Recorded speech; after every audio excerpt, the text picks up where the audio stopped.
Let's mic देश का मिजाज नॉर्थ ईस्ट। नमस्कार। लेट्स माइक देश का मिजाज खबरें उत्तर पूर्व से। त्रिपुरा में टिपरा मोथा की आंतरिक कलह उजागर होती जा रही है।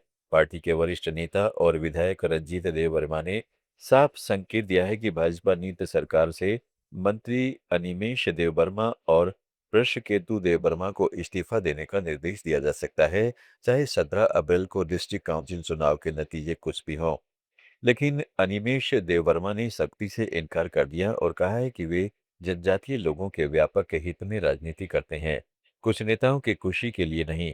पार्टी ने चेतावनी दी है कि अनुपालन न करने पर व्हिप जारी होगा और एंटी डिफेक्शन कानून के तहत कार्रवाई हो सकती है। दोनों नेताओं के बीच मानहानि का केस भी चल रहा है, जिसकी अगली सुनवाई 30 अप्रैल को होगी। कल एडीसी वोट गिनती के बाद टिपरा मोथा और भाजपा गठबंधन का भविष्य तय होगा। मेघालय के मुख्यमंत्री कोनर्ड के संगमा ने वेस्ट खासी हिल्स के नोंग्र स्टोइन में community and rural development block के इंटीग्रेटेड डेवलपमेंट कॉम्प्लेक्स का उद्घाटन किया। इस मौके पर उन्होंने घोषणा की कि राज्य सरकार 46 ब्लॉक ऑफिसों को अपग्रेड करने के लिए 200 करोड़ रुपए खर्च कर रही है और 10 नए ब्लॉक बनाने जा रही है, ताकि ग्रामीण स्तर पर प्रशासन ज्यादा मजबूत और लोगों तक सेवाएं आसानी से पहुंच सकें।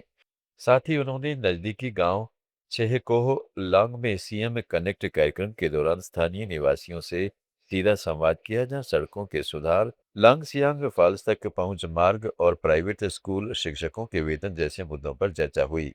मुख्यमंत्री ने आश्वासन दिया है कि सरकार इन समस्याओं को गंभीरता से ले रही है और जनता केंद्रित शासन को और मजबूत बनाएगी।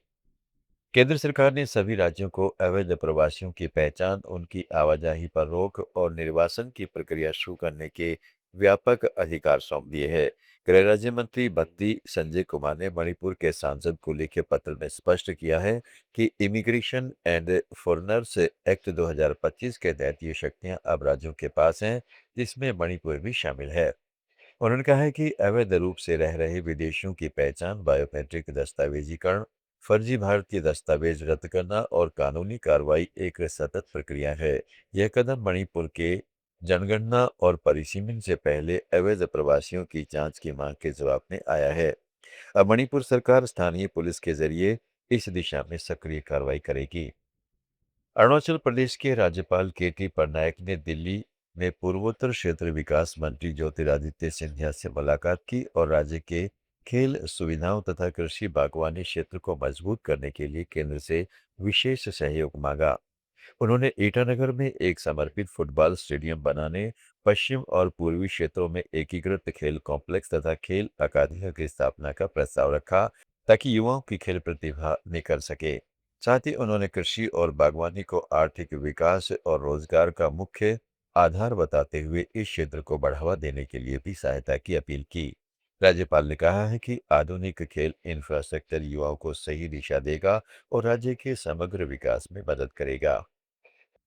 असम में रोंगाली बिहू की धूम जारी है। बसंत और नए फसल वर्ष का ये त्योहार पूरे असम में सांस्कृतिक एकता और परंपराओं को मजबूत करता है।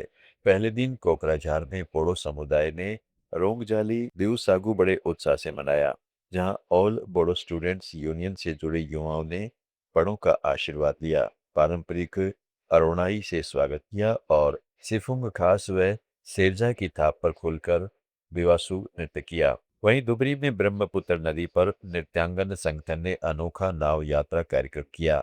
इसमें कलाकारों ने नदी के किनारे बिहू गीत और नृत्य पेश किए। साथ ही शिवम कला केंद्र में पारंपरिक बिहू नृत्य हुए और म्यूजिक आइकन जुबिन गर्ग को श्रद्धांजलि दी गई।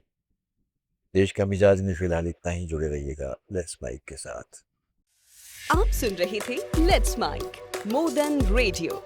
फॉलो कीजिए हमें हमारे सोशल मीडिया प्लेटफॉर्म्स पर। It's time for news. It's time for more than radio. Presenting the first radio news app, Let's Mic. Let's Mic, a news-based app on your phone where you get to watch and listen news, talk shows, interviews, radio show podcasts. On Let's Mic, you get all relevant information of TV, print, radio, podcast, and digital. Let's Mic talks about every